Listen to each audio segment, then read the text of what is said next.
el cuerpo se enferma, se deteriora o contrae alguna enfermedad y es necesario tomar medicinas. Y si las medicinas no te ayudan o no te ayudan del todo, pues a lo mejor el médico te va a proponer que pases por el quirófano. Y lo que a lo mejor 20 pastillas o inyecciones o jarabes o sabe Dios qué no te vinieron bien y no te sanaron y te curaron, pues puede ser que una simple operación te pueda extirpar y te pueda solucionar el problema para toda la vida, ¿vale? Todos conocemos personas que se quejan de ciertas y determinadas cosas que ocurren en la vida porque le echan la culpa a Dios y dicen, y no se cortan a la hora de decirlo, si Dios es tan bueno, ¿verdad? ¿Por qué está pasando esto o por qué pasó aquello otro? Y yo quiero decirles que la Biblia está llena, hermanos, créanme, de muchos casos donde Dios intervino de formas muy contundentes. Si quieren, arrancamos por el principio, por el libro del Génesis. ¿Quién echó, pregunto, quién expulsó del jardín del Edén a Adán y a Eva? ¿Por qué? Porque Dios estableció unas normas, unos principios. Él puso límites. Y el hombre, al quebrantar esas normas, pues toda acción experimenta unas causas y unas consecuencias. Es decir, el día que ustedes pequen, que pueden hacerlo, porque aunque no era lo correcto, pero Dios los creó libres, y en esa libertad ellos pecaron y se rebelaron contra el Creador. Las consecuencias fueron muchas, pero tal vez la más drástica es que fueron expulsados y nunca más volvieron al jardín del Edén. No es que después de 20 años, donde demostraron que ya estaban restaurados y se habían arrepentido, bueno, ahora pueden volver. No, al jardín del Edén no volvieron nunca. Sí, lo perdieron. Hay cosas que se pueden, no digo en todos los casos, pero hay cosas que con el pecado se pueden llegar a perder, que a lo mejor nunca puedes volver a recuperarlas. Fíjate lo que te digo. Cuando David pecó y el Señor le dijo que su primer hijo moriría, el hijo que tuvo con Betsabé, el niño murió y nunca resucitó. Nunca más lo volvió a ver. Y cuando le dijeron, pero ¿por qué te aseas y comes y te lavas? Cuando estaba el niño enfermo, estabas hecho polvo y ahora que ha muerto te levantas como si nada. Dice, bueno, es que si yo oré para que el Señor lo sanara y no me lo sanó y se lo llevó, pues mi confianza es que yo voy a Él, pero Él no volverá a mí, ¿verdad? Cuando vamos por las páginas del libro del Génesis encontramos que hay un momento en que Dios dijo, basta, se acabó, ya no aguanto más, se acabó. Y manda un diluvio donde murieron, si no millones, miles de personas. No había un lugar en el mundo donde el hombre pudiera escapar del diluvio. ¿Quién lo mandó? ¿Quién lo produjo? ¿Quién advirtió de que si seguían en esa línea de comportamiento iban a sufrir las consecuencias? Dios. ¿Piensan ustedes que el mundo rectificó, que el hombre reconoció que así no podían seguir? No, tiempo más tarde se ponen juntos otra vez y se unen para construir una torre que según ellos les va a llevar a la misma presencia de Dios, y una vez allí en la presencia de Dios ellos podrán presumir y decir, ¿te das cuenta?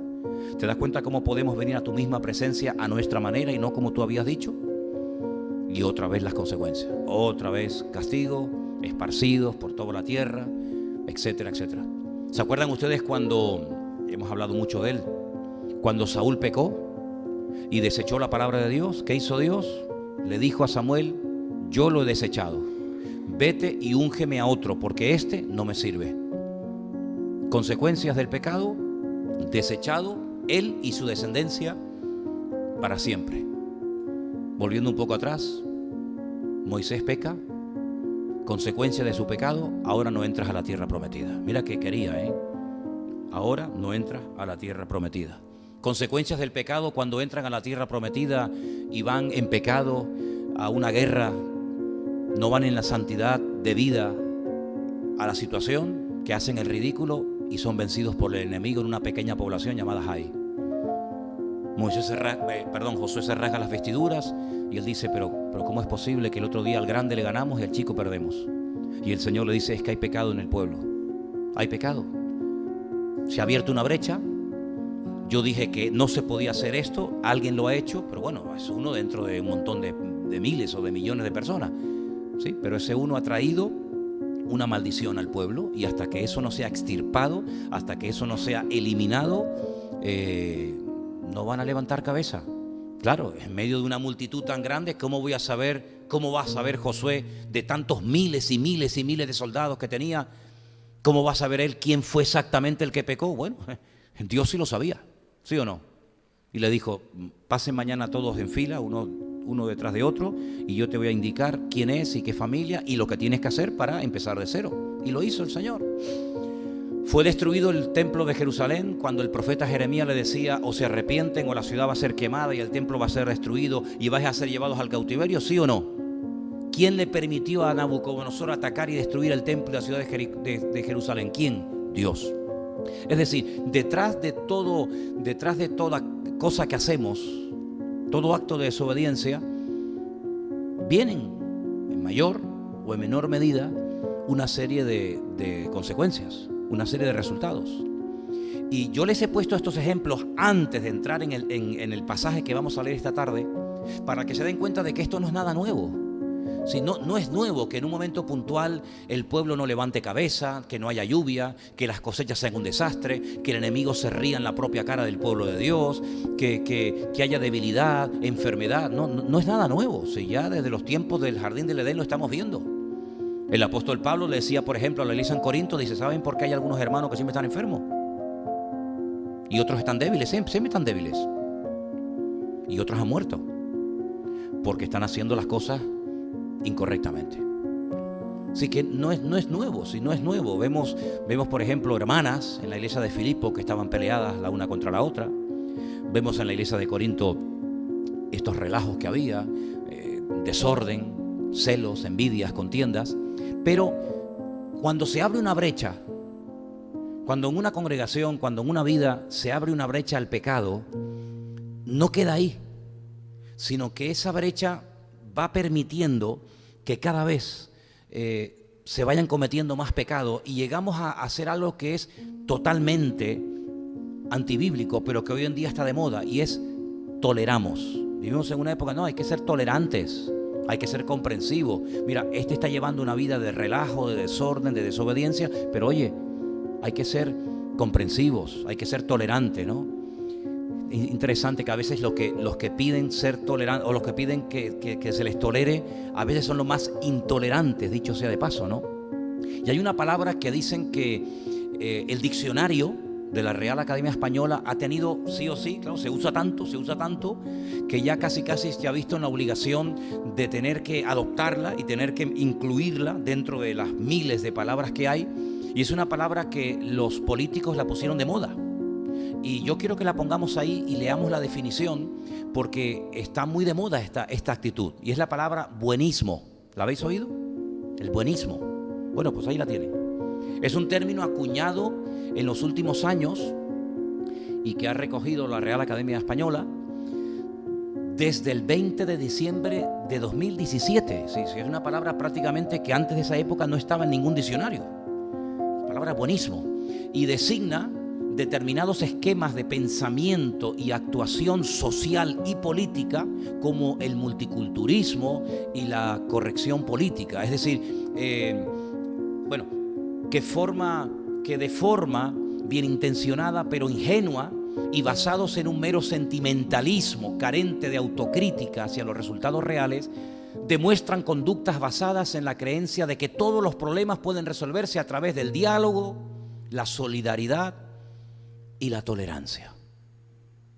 Eso de aplicar disciplina, de ser severos, de poner principios no relativos. Bueno, si sientes cumplir, pues lo haces, si no sientes, sino esos principios fijos e inamovibles de los cuales está lleno la Biblia, porque se habla mucho de tolerancia, se habla mucho de diálogo, se habla mucho de buenismo, todo esto, y derechos humanos, pero la Biblia es una declaración por escrito de la voluntad de Dios acerca de los deberes que el hombre tiene con Dios.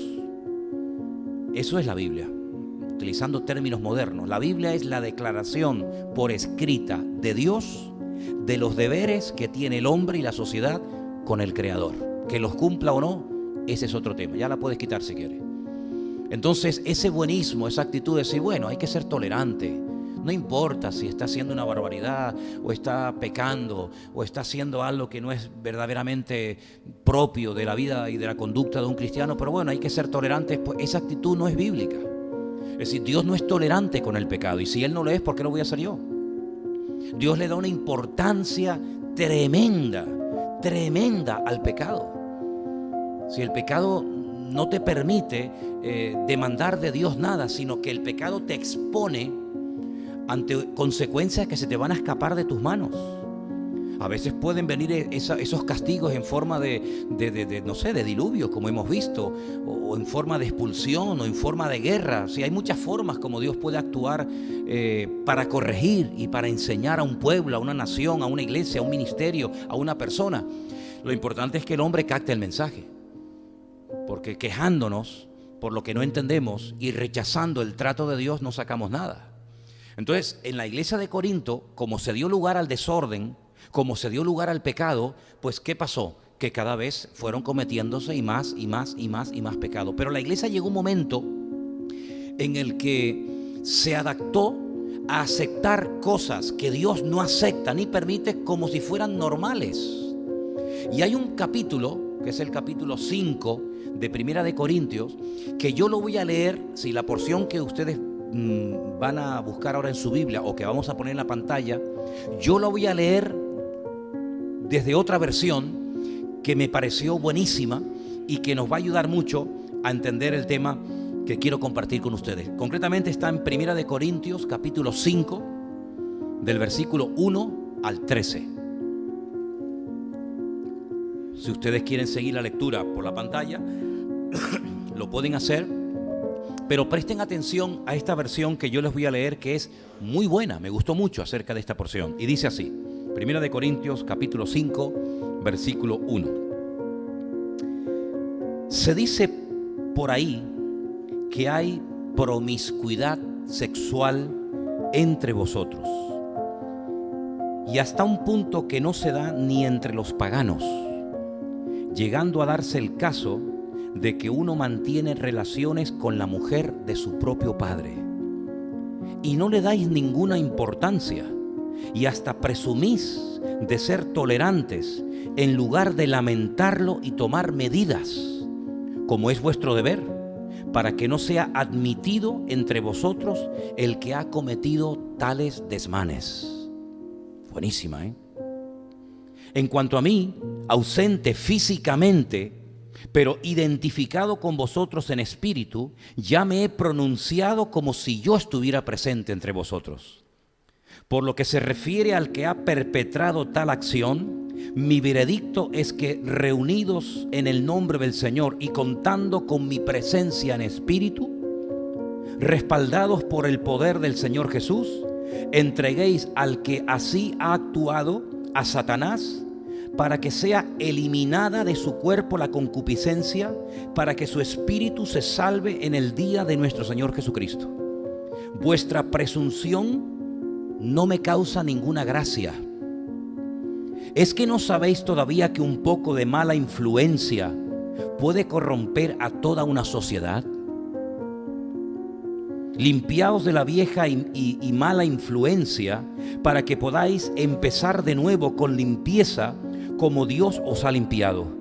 Porque nuestro Cordero Pascual, que es Cristo, ya ha sido sacrificado.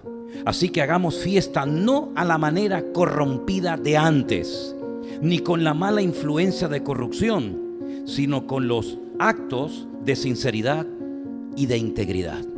Es una versión de este pasaje que me pareció muy interesante y que nos puede enriquecer mucho a la hora de entender este pasaje. El capítulo nos está hablando acerca de un problema de inmoralidad sexual dentro de la iglesia de Corinto. Y había llegado a tal magnitud dicho acto que el apóstol Pablo se atreve a decir que lo que estaba pasando dentro del seno de la comunidad cristiana de Corinto era algo que ni en el mundo se veía bien. Escandalizaba incluso a los inconversos de lo que para los corintios era normal. ¿Qué es lo que estaba pasando allí dentro? Bueno, la mayoría de los comentarios lo que dicen es que este miembro de esta congregación lo que estaba era manteniendo relaciones sexuales como si fuera su esposa con la madrastra de su padre, no con su propia madre, sino con otra esposa que tenía su padre. Y dice que eso en el mundo era una cosa impensable. Sí, mira que hay depravaciones, y mira que la iglesia de Corinto, la ciudad de Corinto era una ciudad depravada y con una promiscuidad sexual terrorífica. Dice, pero eso que ustedes han aceptado con una pasividad realmente escandalosa, dice que hasta en el mundo se ve mal. Y a Pablo le sorprende, por supuesto, el pecado. Por supuesto lo que estaba pasando dentro de la iglesia, pero más que eso, lo que a Pablo le sorprende es que el resto de la iglesia no hacían nada, sino que estaban con una, permítame la expresión, con una pachorra y con una tolerancia brutal ante algo que está clarísimo que bajo ningún concepto dicho comportamiento le puede agradar al Señor. Pablo dice, ustedes tenían que estar como tirándose de los pelos. Ustedes tenían que lamentarse, como si fuera una tragedia, igual. Ustedes tenían que lamentarse de que dicho acto se haya producido y se siga produciendo dentro de la iglesia. Y esa palabra, ustedes deberían lamentarse, es una palabra que viene de cuando uno iba a un duelo, cuando uno estaba de luto por la pérdida de un ser querido, pues uno se lamentaba y uno lloraba y uno hacía todo tipo de manifestaciones desgarradoras y de dolor por la pérdida de un ser querido. Pablo dice, así deberían de estar todos en la iglesia, diciendo, pero ¿cómo nos ha pasado esto? ¿Cómo hemos caído tan bajo? Que pecados que ni el mundo los practica, nosotros sí los practicamos y encima no le decimos nada. Y este hombre viene a la iglesia y se congrega y participa de la cena del Señor y habla y ora y opina y sabe Dios y hasta compartía la palabra.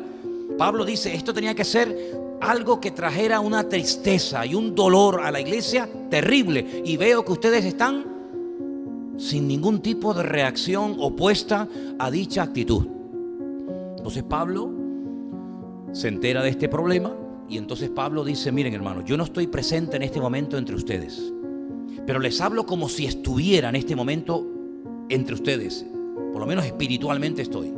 Ustedes tienen que reunirse en el nombre del Señor, con mi respaldo, con mi apoyo, como si yo estuviera presente. Y a dicha persona lo que tienen que hacer es entregárselo a Satanás. Es decir, excomulgarlo, expulsarlo de la comunión, de la cobertura de la iglesia, para ver si de esa manera reconoce lo que está haciendo, y una vez que reconozca su pecado, que es terrible y vergonzoso, se arrepienta, pida perdón y así de esa manera pueda volver otra vez a restaurar su comunión con el Señor y con el resto de la comunidad.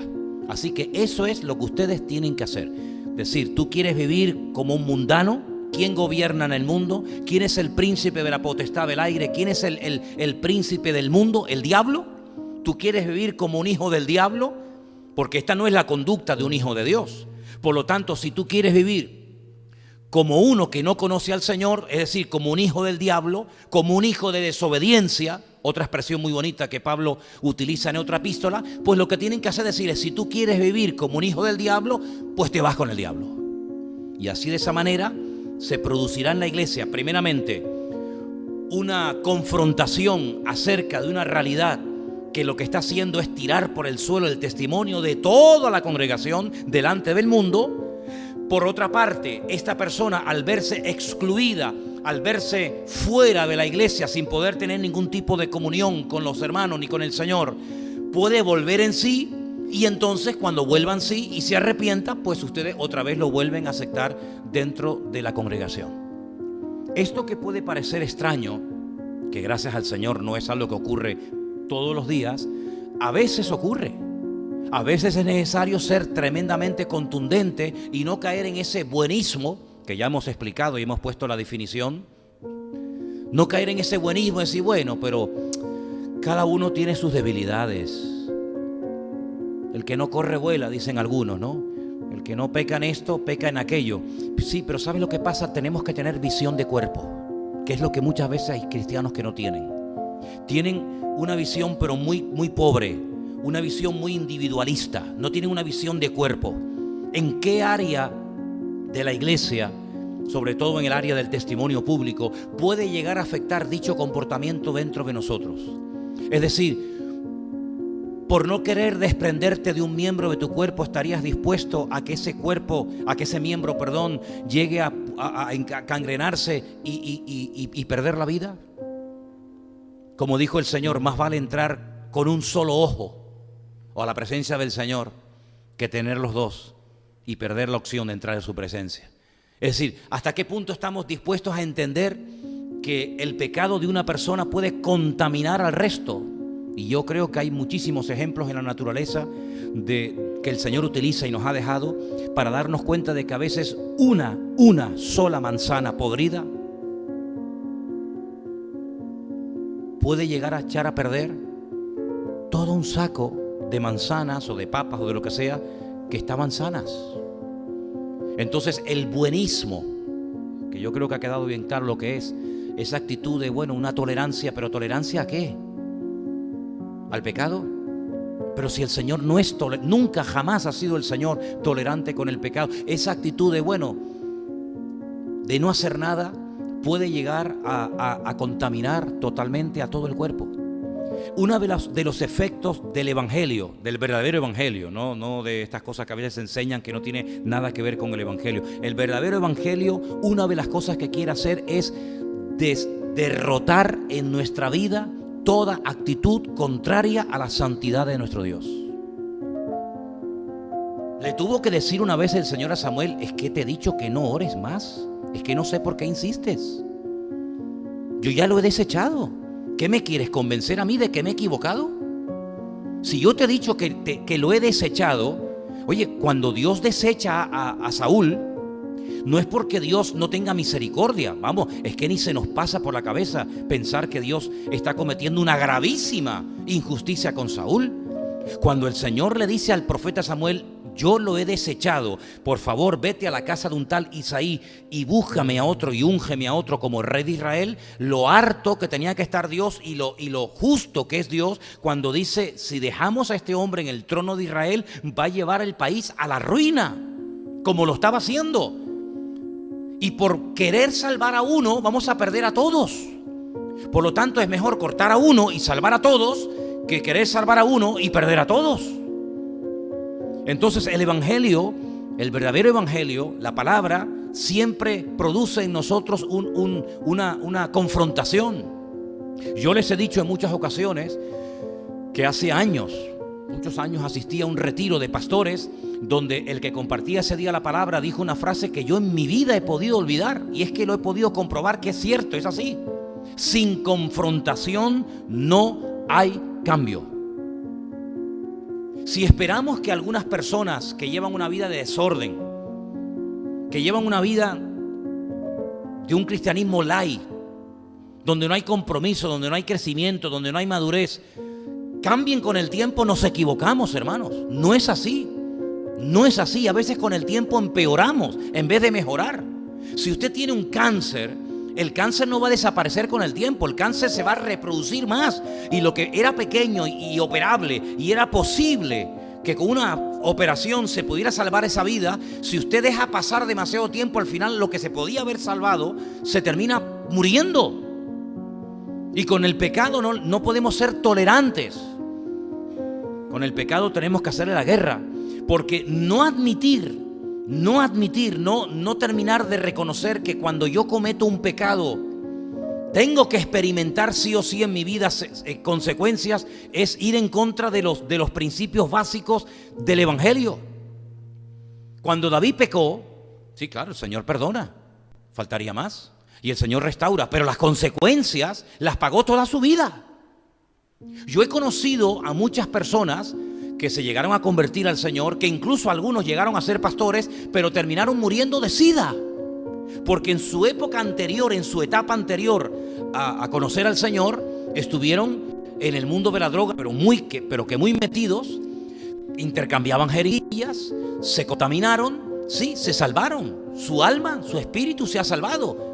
Pero tienen un virus que los llevó finalmente a la muerte. Y esas son las consecuencias que pueden quedar de haber llevado una mala vida. Que Dios puede sanar a alguien de SIDA, faltaría más. ¿Quién duda de eso? Nadie. Que Dios puede sanar a una persona de tener un hígado destrozado porque estuvo toda la vida en el alcohol o estuvo toda la vida en una vida de desorden, de lujuria, etc. Claro que lo puede hacer, pero lo natural es que cuando una persona va en contra de las leyes establecidas por el Creador, tiene sí o sí que experimentar las consecuencias. Tiene más probabilidades de matarse una persona que practica deportes de riesgo que una persona que no practica dichos deportes de riesgo. Eso no significa de que una persona que nunca se ha tirado en puenting o en parapente no puede caerse de un balcón. Hombre, claro, pero es mucho más probable que una persona que está siempre en el filo de la navaja pierda la vida que uno que lleva una vida, vamos a decir, entre comillas, normal. Una persona que sí fue un pecador, pero que no destruyó su organismo, no destruyó su cuerpo, sino que incluso puede ser que hasta lo olvidara. Puede ser que viva más años que una persona que jugó con su cuerpo, que abusó de su juventud, que se metió basura en el cuerpo y que puede llegar a contraer una enfermedad que si no hubiera practicado y si no se hubiera metido esas sustancias destructivas en el cuerpo, pues podía haber vivido mucho más años de los que vivió. Por lo tanto, cuando analizamos este tema en la Biblia, tenemos que partir de la base que cuando nosotros pecamos, nuestra alma, nuestro espíritu, nuestra mente, todo nuestro ser puede llegar a ser tremendamente sacudido por el enemigo y por la vida. Y el apóstol Pablo dice, hermanos, esa actitud de buenismo, de decir, bueno, aquí tenemos algo terrible que ni el mundo lo está haciendo, pero bueno, está entre nosotros, no es de Dios. El apóstol Pablo es tremendamente severo con esto y él dice, mira, lo que tenemos que tratar es siempre de ir a la raíz del problema. Es decir, si usted está tosiendo mucho, hermano o hermana, que no es mi caso ahora, pero si usted está tosiendo mucho ahora, usted puede ser que se tome un poquito de miel con limón y se le quite la tos y le deje de picar la garganta. Pero si sigue tosiendo, puede ser que haya algo peor. Y usted lo que está haciendo es poner un placebo, poner un parche a algo que el cuerpo, por el diseño maravilloso que tiene de parte del Señor, te está dando a entender de que puedes tener un problema en el pulmón o en la faringe o en la, ¿sabe Dios dónde, verdad? Si a ti te está continuamente doliendo algo y te tomas una pastilla y se te quita, pero te vuelve a doler y te vuelve a doler y te vuelve a doler, mira, déjate de pastillas y vete al médico. Puede ser que ese dolor es la alarma que se está encendiendo y que te está diciendo, oye, esto tienes que solucionarlo lo antes posible. Cuando alguien tiene una muela picada, prácticamente ya que no tiene ninguna solución, hombre, la solución la tenías antes. Pero cuando ya la muela prácticamente ya no se puede hacer nada con ella, sí puedes ir a la farmacia y puedes meterte todos los analgésicos y todas las pastillas que tú quieras. Y puedes quedarte drogado y puedes quedarte patas arriba durmiendo y ya no me duele. Sí, pero no te olvides que se te ha quitado el dolor, pero la muela no ha desaparecido el problema, sigue estando. Entonces, ¿cuántas veces nosotros con el pecado tratamos el pecado de esa manera? A la ligera, como si fuera un parche. Es interesante notar porque hay una expresión que todos conocemos, que la utiliza Juan el Bautista por primera vez. Yo no veo que la utilice nadie más. Él fue, digamos, el creador, el autor de esta frase extraordinaria que dice, haced frutos dignos de arrepentimiento. En otras palabras, demuestren que están verdaderamente arrepentidos. El Señor nunca le tuvo que pedir a nadie que hiciera frutos dignos de arrepentimiento porque el Señor ve el corazón. El Señor sabe perfectamente si una persona está o no está arrepentida, pero tú y yo no lo sabemos. Por lo tanto, Juan el Bautista, cuando veía que aquello se había convertido en una especie de moda, que todo el mundo se quería bautizar y ahora todo el mundo se quería hacer los buenos, les decía, espere. Demuestren que verdaderamente han cambiado. Despréndete de cosas que te duelen. Hagan frutos dignos de arrepentimiento, y de esa manera me convencerán a mí de que verdaderamente ustedes están arrepentidos y de que ha llegado el momento de bautizarlos, como era lo que tenía que hacer en aquel momento. ¿Se dan cuenta? Por lo tanto, tenemos que entender que el Evangelio, que la verdadera relación con el Señor, una de las cosas que intenta hacer el Señor en nuestra vida es que reconozcamos nuestro fracaso personal. ¿Han oído hablar alguna vez de la Revolución Francesa, verdad? Es un periodo de la historia muy interesante.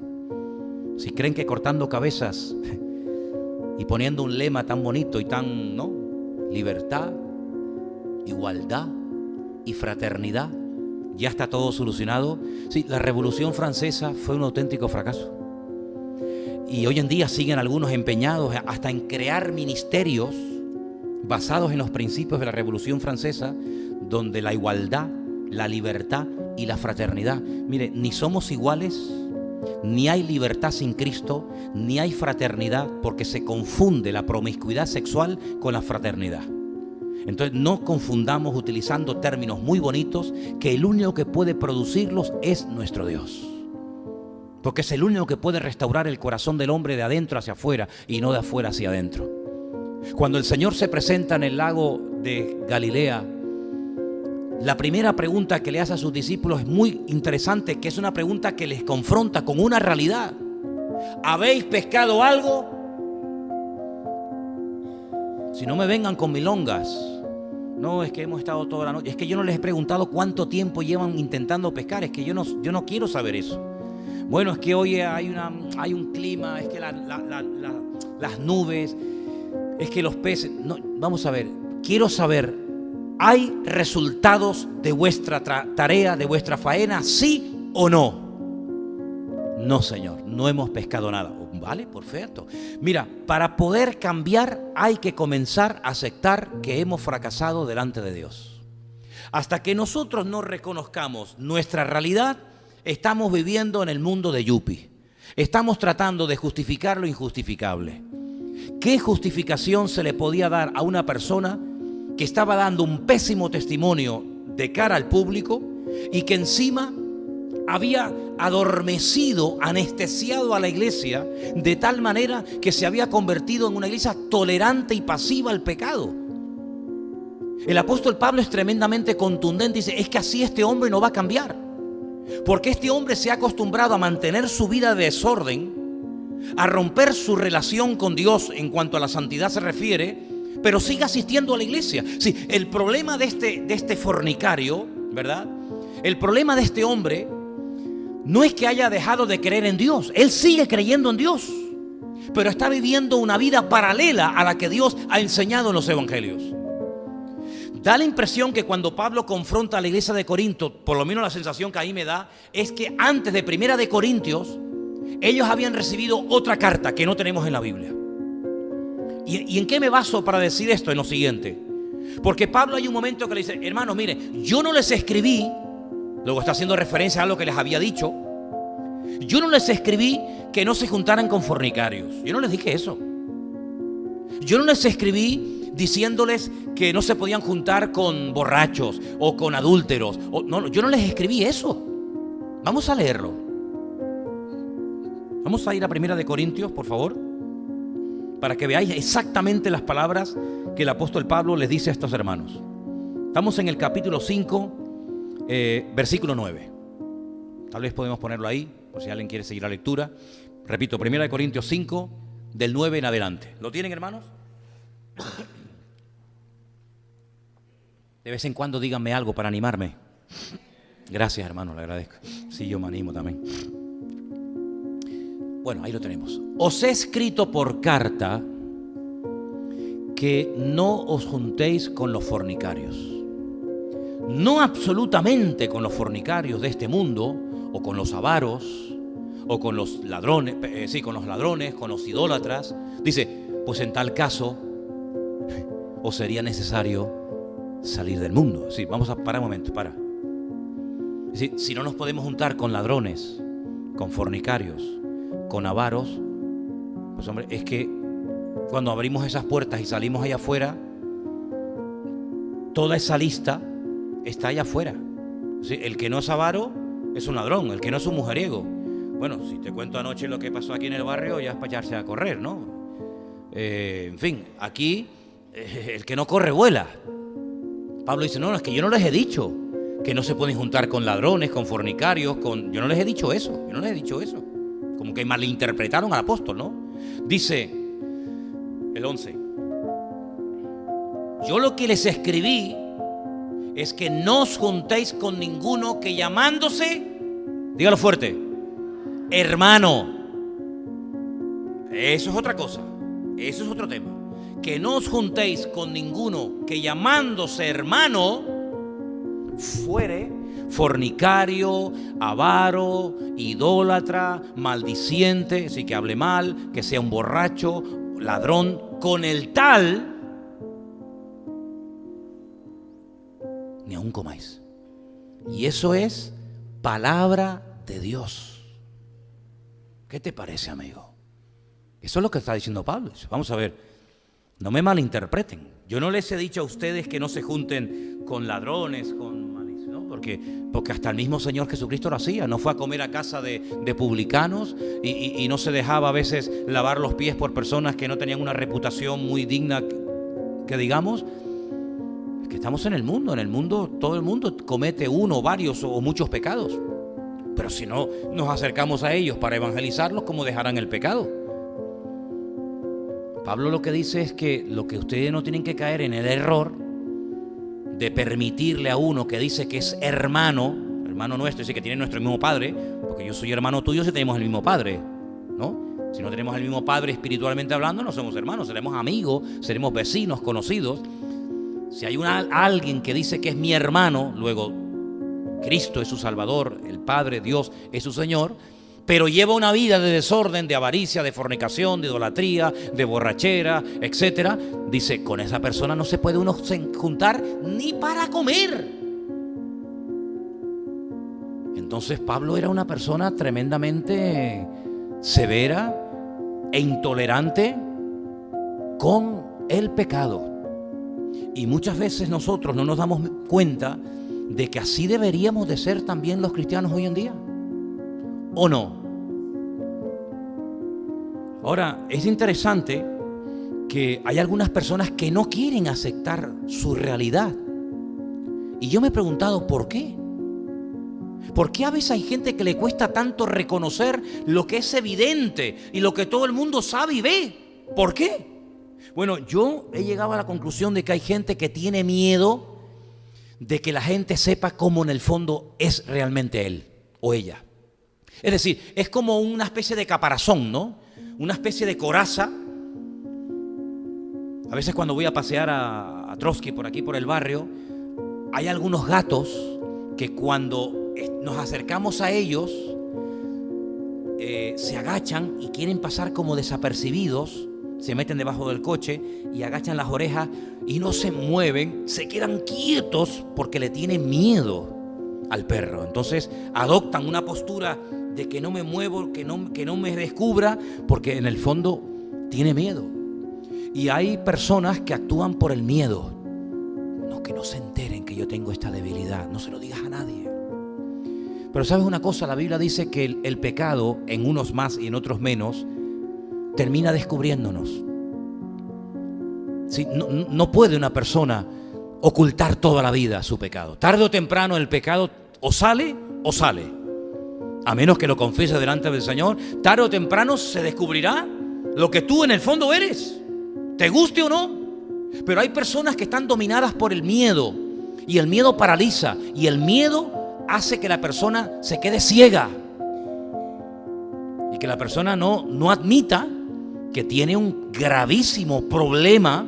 Puede ser desde su juventud, pero que por miedo lo tiene ahí oculto y lo camufla de espiritualidad, lo camufla de timidez, lo camufla de 20.000 disfraces habidos y por haber, pero en el fondo lo que tiene es miedo a que la gente sepa que a este chico le gustan los hombres, o que esta chica tiene una tendencia al lesbianismo, o que este hermano tiene un problema de pornografía, o que este hombre tiene un problema con la mentira, o que esta persona tiene un problema con...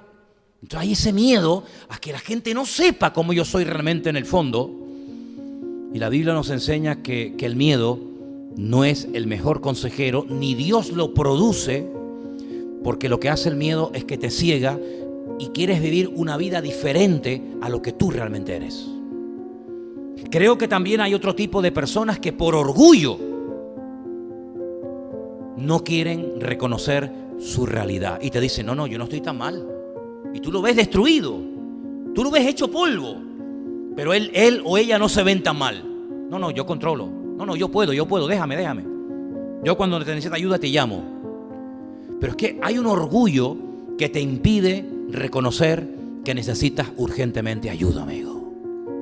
Y yo el otro día le dije a una persona, digo, ¿sabes qué? Mi Señor Jesucristo. Fíjate de quién estamos hablando, Son palabras mayores, Mi Señor Jesucristo le dijo un día a 3 hombres, ¿podéis orar por mí esta noche? Porque hoy estoy triste y necesito apoyo en oración. Y se habrán quedado con la boca abierta diciendo, pero ¿tú nos estás pidiendo oración a nosotros? Sí, claro. Si el Señor se atrevió a pedir oración y no ocultó, ¿cómo estás? Bien, yo estoy muy bien. Sí, estoy bien. No, estoy triste, estoy mal. Tengo una lucha interior tremenda. Estoy pasando una guerra en mi interior alucinante, porque hoy se debate el destino de la humanidad. De lo que yo decida hoy aquí en este huerto pequeñito, de lo que yo diga hoy aquí, depende toda la historia de la humanidad. Los que murieron, los que viven y los que nacerán en las futuras generaciones. Es decir, hoy se está jugando el destino de la humanidad, que no es una broma. Y hay una batalla en mí tremenda, mi voluntad, la voluntad de mi Padre. Yo sé lo que Él quiere, pero yo también sé lo que yo quiero. Y estoy triste y orar por mí. Si Él lo hizo, ¿por qué nosotros, a veces por el maldito orgullo, no decimos, hermano, ¿podéis orar por mí? Ya basta de vivir manteniendo una imagen irreal de lo que no somos, que es lo que hace el mundo. Siempre ocultando. Bueno, no fue para tanto, ¿verdad?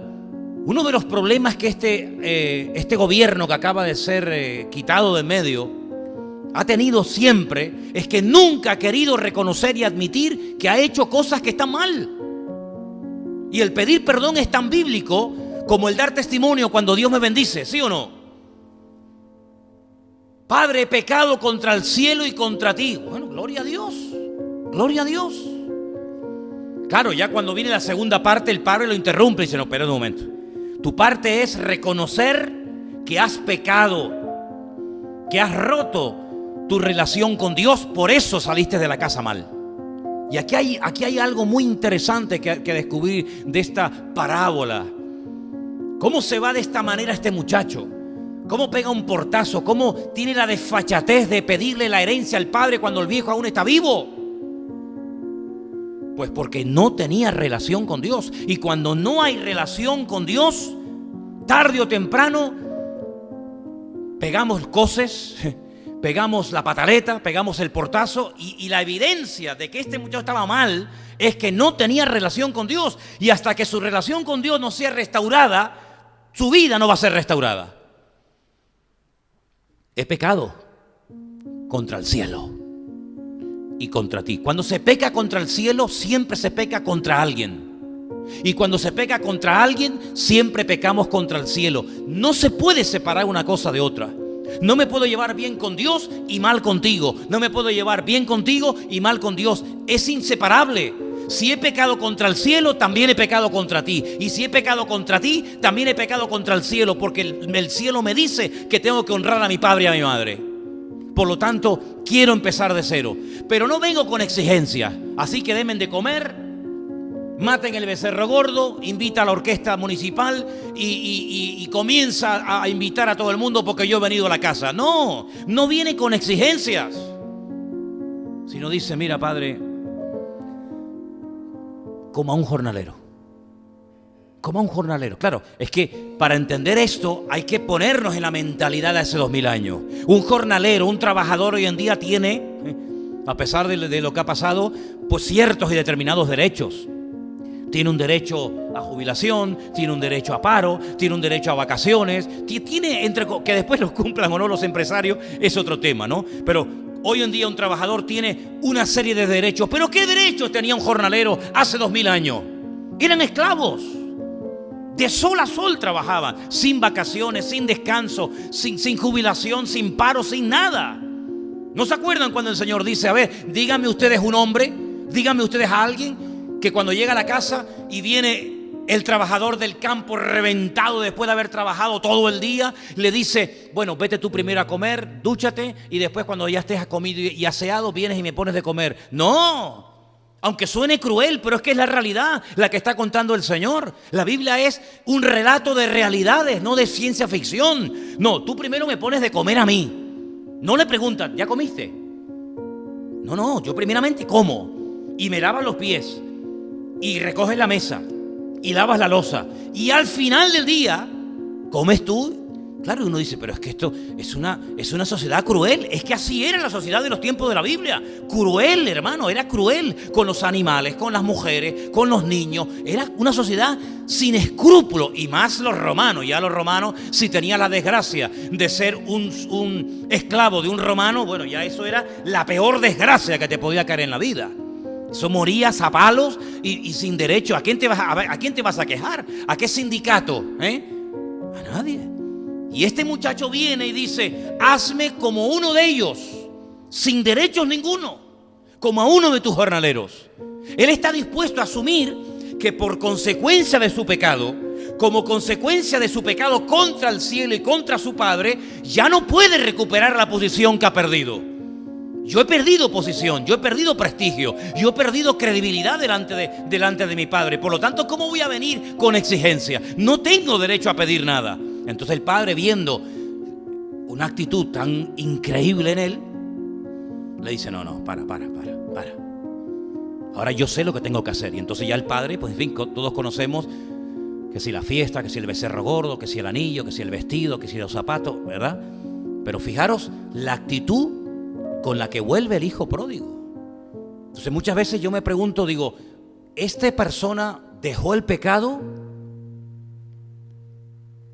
o el pecado lo dejó a él? Porque no es lo mismo, ¿eh? Esta persona viene porque realmente ha reconocido que ha pecado contra Dios y contra los hermanos y contra el pueblo de Dios, o viene porque ya no tiene dónde caerse muerto y viene pidiendo y viene con exigencias. Es ahí donde tenemos que tener la madurez de darnos cuenta y decir, no, para el carro. Cristianos sí, pero tontos no.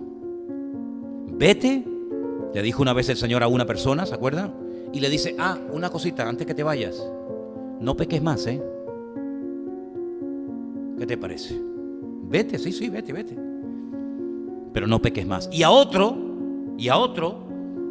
al famoso paralítico de Betesda, le dijo algo más todavía. No peques más para que no te venga una cosa peor encima. Y claro, uno analiza lo que tenía este hombre, que eran 38 años, botado como un perro en el estanque de Betesda, que él reconoce que no tiene opción alguna, no tiene ningún número de la papeleta, porque dice que claro, es que siempre van primeros que yo, siempre yo llego el último y no me toca. Dice el Señor, bueno, pues, ¿sabes una cosa? Pórtate como Dios manda, obedece, ponte en orden, retoma la santidad perdida, no sea que te venga una cosa peor encima. Y uno dice, Señor, ¿y hay algo peor que estar 38 años así? Pues el Señor siempre puede permitir algo peor o también puede permitir siempre algo mejor. Amén, hermanos. Entonces Pablo le dice a estos hermanos de Corinto, mira, este problema no se soluciona con el tiempo ni permitiendo más que este hombre viva aquí. Ahora, hay que ponerse en la época. Para entender la Biblia y ciertas expresiones y cosas, hay que ponernos en la época. La ciudad de Corinto era una ciudad depravada. Era una ciudad y era un mundo, el mundo del Imperio Romano era un mundo de desmadre total y absoluto. De hecho, el Imperio Romano se autodestruyó. Todo valía. Hombres con hombres, mujeres con mujeres, bisexuales, trisexuales, cuatrixexuales. Ahí valía absolutamente de todo. Vayan, por ejemplo, no sé, a un museo o vean las pinturas, o vean, por ejemplo, los mosaicos que hay, por ejemplo, en lugares donde estuvieron los romanos o los griegos, y se van a dar cuenta que aquello era un desmadre, hermano, total y absoluto, donde veías en aquellos mosaicos cómo era la vida de aquellos hombres y mujeres de aquella época, y era un libertinaje. Claro, ¿por qué la Biblia? El otro día, cuando les dije que leyeran el capítulo de Levítico, les dije, hermanos, léanlo. No te acostarás con tu suegra, no te acostarás con la mujer de tu padre. ¿Y por qué? Dice, pero si son cosas lógicas, para ti son lógicas. ¿Cómo voy a acostar yo con mi suegra? Es que ni se me pasa por aquí. Con mi hermana. Sí, pero espérate, es que en aquellos tiempos, aquello era lo normal. Y acostarme con animales, y acostarme con niños, y acostarme con hombres y con mujeres todos juntos. Eso era lo normal. Y no se veía mal. No se veía mal. Y podías tener niños y hacer orgías con niños. Como había emperadores romanos que hacían eso y así terminaron. Entonces, cuando esta gente que viene de ese contexto de promiscuidad sexual, de libertinaje, de desmadre, de un descontrol total y absoluto, de una ciudad donde todo gira en torno al sexo y a la idolatría, y se casan una cosa con otra, cuando esta gente se incorpora a la iglesia, tienen que aprender a vivir una vida nueva, que no la han aprendido ni la aprenderán nunca en el mundo. Por eso el mensaje de hoy es aprendiendo a vivir. Porque claro, ahora llegan de esos templos de paganismo, ahora llegan de esa vida de promiscuidad total y absoluta, y ahora tienen que decir, no, esto no se puede hacer, yo tengo que ser marido de una sola mujer. ¿Y por qué? ¿Y por qué no puedo yo tener a mis amantes? ¿Y por qué no puedo yo tener a mis niños? ¿Y por qué no? Porque el Señor dice esto y esto. Entonces ahora tiene que producirse una adaptación a una vida nueva. Y claro, este que está en esta iglesia, que supuestamente es convertido, supuestamente es creyente, pues no ha entendido que no se puede vivir en la antigua vida sin Cristo, ahora en esta nueva vida con Cristo. Y ahí entonces Pablo tiene que cortar por lo sano, meter el bisturí, meter la autoridad apostólica y decir, hermanos, esto no lo voy a permitir. Este personaje me lo cogen y se lo entregan a su dueño, se lo entregan a Satanás, para ver si de esa manera vuelve en sí. Porque la pregunta es, en la parábola del hijo pródigo, ¿cuándo volvió en sí el hijo pródigo? ¿Cuando se llevó la bolsa llena de dinero y cuando tenía amigos y podía hacer lo que le daba la gana? No. Cuando le faltó, cuando llegó tan bajo que dice que anhelaba comer las algarrobas que comían los cerdos, cuando se vio solo, enfermo, flaco, sin un duro, cuando se vio en lo peor de lo peor, es el momento que utilizó el Señor para meterle el rayo de luz en la cabeza y que se diera cuenta diciendo, madre mía, lo que estoy haciendo con mi vida. Hermanos, hay gente que con la predicación del Evangelio el Señor le toca el corazón, entran en convicción de pecado, se arrepienten, le entregan su vida a Cristo y son fieles todos los días hasta que se mueren. Pero hay gente que no va así. Hay gente que hasta que no se rompe la cara 30 veces contra la pared, no reconocen y no admiten y están dando vueltas y vueltas y vueltas en círculo y no terminan de romper con hábitos que los llevan, porque muchas veces cometemos el error de decir, esta persona tiene este problema. No. Yo le dije una vez a una persona, digo, mira, me decía, no, es que mi problema es el cigarrillo, me dijo una persona, ¿no? Digo, ¿qué va? Ese es el problema más pequeño que tú tienes. ¿En serio? Digo, claro, tú tienes otros problemas, lo que pasa es que no se ven. Esto es lo que se ve. Esto es como cuando vemos un iceberg, ¿viste los iceberg, no? Enormes, sí, pero ¿sabes qué? Hay más debajo del agua que fuera del agua. Y tenemos a veces la tendencia en ese buenismo, en esa ingenuidad típica de muchos cristianos, de pensar que el problema de este muchacho es este, o el problema de esta hermana o este matrimonio es este. No, pero mira debajo del agua. Mira debajo del agua. Es como aquel árbol enorme. Saben que los árboles más grandes del mundo son las secoyas, son árboles gigantescos, enormes. Bueno, pues resulta de que En Estados Unidos, entre la frontera, allí entre Canadá y Estados Unidos, había una secoya gigantesca que había estado no sé cuántos siglos en pie y todo el mundo se sacaba fotografías, era el emblema del estado y todo el mundo presumía de no sé cuántos hombres tienen que rodear porque es un árbol gigantesco, no sé qué, no sé cuánto. Y había soportado vientos, huracanes, tormentas, rayos, y ahí siempre estaba bien paradita la secoya hasta que una mañana se la encontraron tumbada en el camino. Y se quedaron los vecinos de la zona con la boca abierta porque dijeron: oye, pero si no hubo rayos, ni tormentas, ni vientos ayer, ¿cómo se cayó? Si estaba tan bonita, tan verde. Y comenzaron a estudiar y comenzaron a extraerle trozos al tronco y llegaron a la conclusión de que efectivamente no fue el viento, no fue un rayo lo que tumbó a la secoya gigante, sino fueron unos bichitos, unos insectos, una especie de, ¿cómo se llama esto? De polilla de esto, ¿no? Que van comiendo y comiendo y comiendo y comiendo y comiendo la madera. Y sí, por fuera era una belleza, por fuera era espectacular, pero por dentro estaba podrida. Hacía muchos años. Hasta que llegó el momento y la tumbó. Lo que no superas hoy te conquista mañana. La realidad que no queremos admitir hoy se nos volverá aún más realidad mañana. Y lo que no superas en tu juventud te atrapará en tu tercera edad. No te olvides de eso. El pecado se agazapa, el pecado, Satanás es tremendamente astuto y es capaz de estar ahí esperando años y años y años. ¿Me entiendes? No es que ya me casé, sí, me casé, pero tú no has superado tu problema, querido. ¿Tú te crees que con el matrimonio lo arreglaste todo y tú sigues teniendo el mismo problema que tú tenías cuando tenías 18 años? ¿Y cuántas personas han caído de grande e hicieron de grandes lo que no hicieron de pequeños? Porque el pecado tiene un poder destructivo a corto y a largo plazo que si no lo controlas te termina controlando. Y la Biblia dice que el que peca es esclavo del pecado que comete. Y esta persona de la iglesia de Corinto entendió parte del evangelio, sabía el evangelio, se congregaba. No estamos hablando de un pagano, estaba dentro de la iglesia, formaba parte del círculo de los hermanos de la congregación, probablemente cantaría, participaba en la Santa Cena. Pero Pablo dice: pero es que la conducta que lleva no es digna de ser llamado hermano nuestro. Por lo tanto, si no vive como un hermano nuestro, tiene que estar fuera de la cobertura de la iglesia. Es decir, el mundo no fue arrancado de su corazón, sino que estaba bien agarrado al mundo, y tarde o temprano el mundo, pues amigo, te descubre y sale a la luz. El pecado es como un cáncer que mata la santidad de la iglesia y de los creyentes. No es agradable, me imagino que no tuvo que ser nada agradable decirle a esta persona: mira, aquí por un tiempo no te puedes congregar, pues tu conducta no es digna de una iglesia, tienes que marcharte.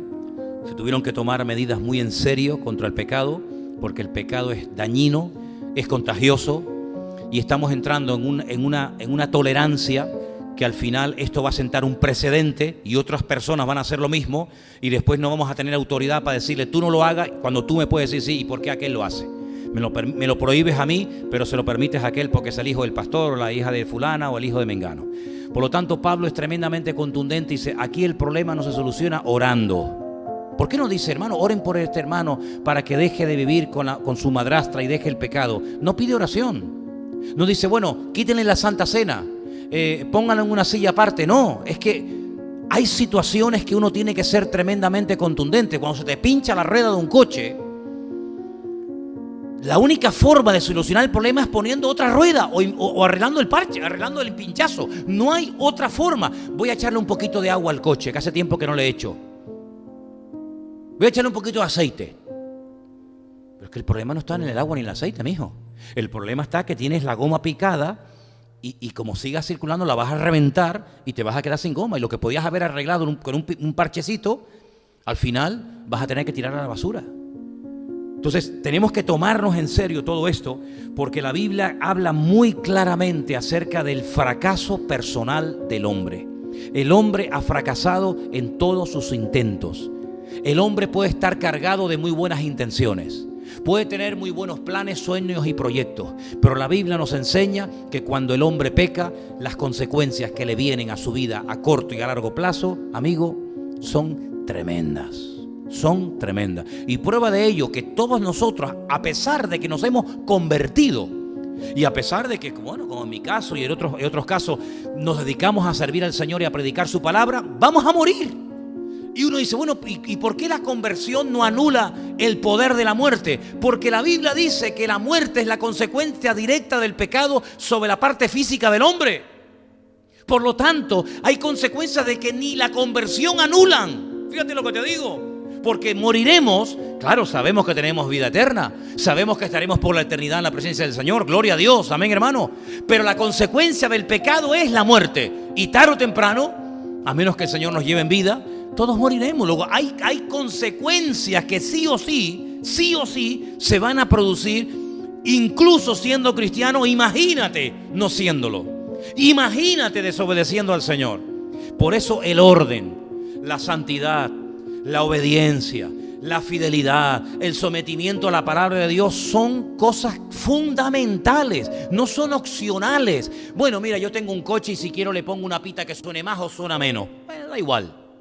Tengo una bicicleta y le puedo poner luz delantera o solamente le pongo la de atrás. Bueno, son cosas opcionales. Pero es que hay cosas en nuestra vida cristiana que no son opcionales, no son propuestas. Bueno, si quieren, oren un poquito más. Si quieren, lean un poquito más la Biblia. Si quieren, congréguense. Si sienten, sirvan. No. Hay cosas que son fundamentales, son pilares inamovibles de la vida de un cristiano. Y si esos pilares se tambalean o no existen, amigo, quedas totalmente a la deriva. Por eso este caso de la iglesia de Corinto, que gracias al Señor yo no conozco a nadie, en ninguna congregación que se haya producido este tipo de pecado, pero te muestra el Señor a través de la pluma de Pablo, a través de su testimonio, te muestra cómo tratar con ciertas y determinadas situaciones que se pueden dar en el seno de la congregación, se pueden dar dentro de cualquier iglesia. ¿Por qué no? No estamos exentos de estas cosas. Lo que sí tenemos que tener claro es que cuando se actúa de una manera, cuando el Señor actúa tan contundentemente, no es porque su ira anule su justicia. No, es al revés. Es que Dios es tan justo, que si no actuara de esa manera, actuaría de una forma injusta. ¿Cómo se va a soltar al culpable y meter en la cárcel al inocente? Esa es la justicia humana. Esa es la forma del mundo. Has cometido un delito, pero si pagas tanto sales y no cumples condena. Bueno, pero ¿tú te crees que en la eternidad gente podrá decirle al Señor, yo sé que merezco el infierno, yo no creí en ti, yo blasfemé de tu nombre, yo rechacé el evangelio, pero te puedo ofrecer tal cantidad de dinero o te puedo ofrecer tal cosa? Y el Señor dice, bueno, mira, pues vale, podemos llegar a un acuerdo. No, esa es la justicia podrida del hombre. La justicia que lamentablemente no es justicia, sino más bien es todo lo contrario. La justicia divina está basada no en sentimientos, ni en emociones, ni en buenismo, sino que está basada en la esencia de Dios. La Biblia es el reflejo de la esencia del carácter de Dios. Por eso los mandamientos del Señor dice que no son gravosos. Claro, son gravosos, son pesados, son duros para el que no conoce a Dios. ¿O tú te crees que yo estoy más contento con Dios cuando me bendice que cuando me corrige? Realmente debería ser al revés. Deberíamos estar más agradecidos cuando nos corrige que cuando nos bendice. ¿O amamos más a nuestros padres por los regalos que nos dan o por ser nuestros padres? El otro día escuché algo muy interesante. Quiero ir terminando. Voy a ver si lo puedo contar como lo escuché.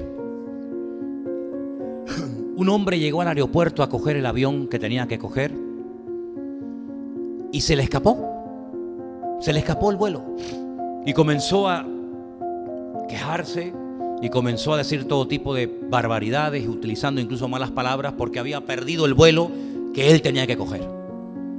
Al rato se le acerca una persona y le dice, ¿pero qué le pasa, hombre? Lo veo hecho polvo.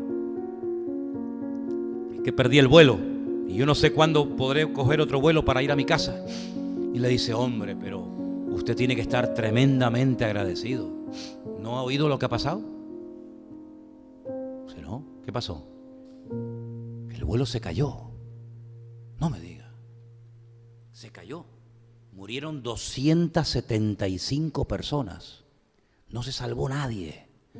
Y el hombre comienza, gracias Dios mío, gracias Señor, gracias que me salvé, gloria a tu nombre, gracias Dios mío. Y le dice este hombre, es mentira, es mentira. El vuelo no se cayó ni murió nadie. Lo que es una vergüenza que le haya producido la muerte de 275 personas alegría, cuando debería estar alegre, aunque no se haya muerto nadie, sino simplemente por tener vida. Es decir, nos alegramos porque otros murieron y yo no morí. Es decir, la desgracia de otros es mi alegría. Hasta ese punto hemos llegado los seres humanos. Ay, no me tocó. Murió todo el barrio, a mí no me tocó. El apóstol Pablo dice a los Corintios, esa actitud tiene que ser desterrada de la iglesia.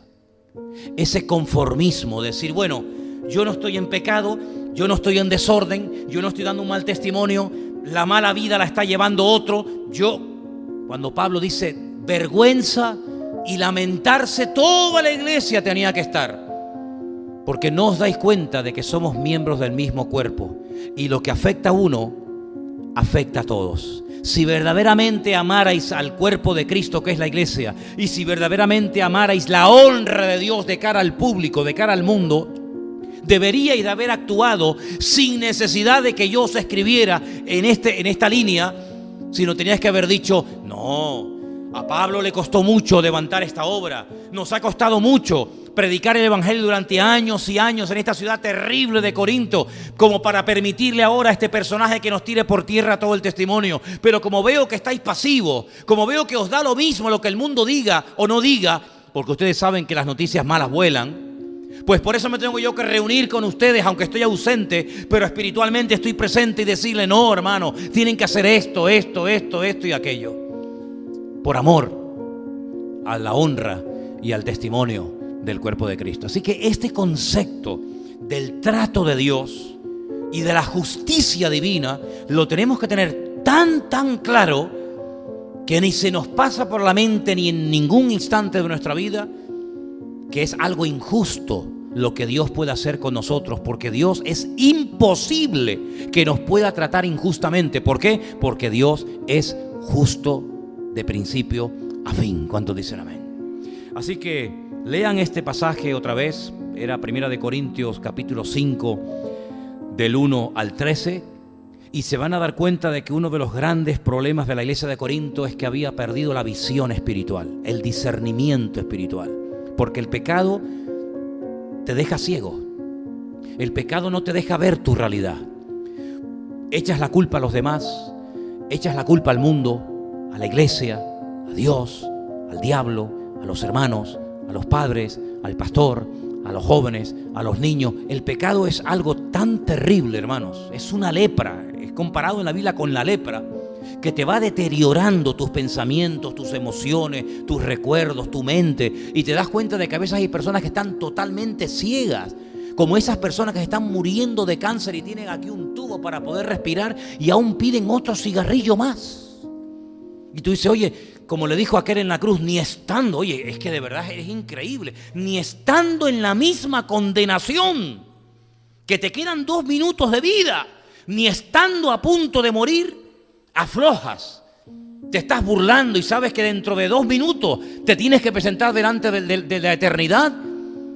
Pues esa es la vida del corazón del hombre no arrepentido, el hombre que es capaz de burlarse de Dios hasta en el mismo lecho de la muerte. Espero que a nosotros jamás de los jamases nos pase semejante actitud, pero esto lo podemos evitar manteniéndonos en santidad y en sintonía con el Señor, de tal manera que no solamente dejo el pecado, no, es que aborrezco, me da asco, como dice Pablo, de lo que hacen en el mundo, ni lo mencionen como conviene a santos.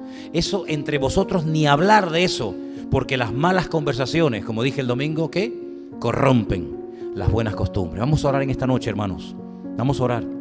Vamos a pedirle al Señor que nunca en la vida esa levadura destructiva llamada pecado encuentre masa, encuentre carne en nosotros, que pueda leudar, porque un poco de levadura, dice la Biblia, leuda toda la masa. Que esa levadura del pecado en nosotros no encuentre cabida, sino más bien todo lo contrario. Padre Celestial, te damos gracias, muchas gracias en esta noche, porque tú confrontas con nuestra realidad, tú confrontas con tu palabra, con la Escritura. Y queremos en esta noche pedirte que nos confrontes para que nunca nos hagamos tolerantes ante lo que tú no toleras, para que no nos convirtamos en esas personas con esa actitud que creemos que nosotros lo haríamos mejor que tú. Destierra de nosotros y de nuestros pensamientos y de nuestra forma de vida, destierra de nosotros esa actitud de creer que tú no lo haces bien, Señor. Y ayúdanos a entender que en la casa de Dios lo que tiene que reinar es el orden y la santidad, sin la cual nadie verá al Señor. Gracias, Padre, por lo que estás haciendo en nuestra vida. Te pido que sigas obrando y que el temor reverente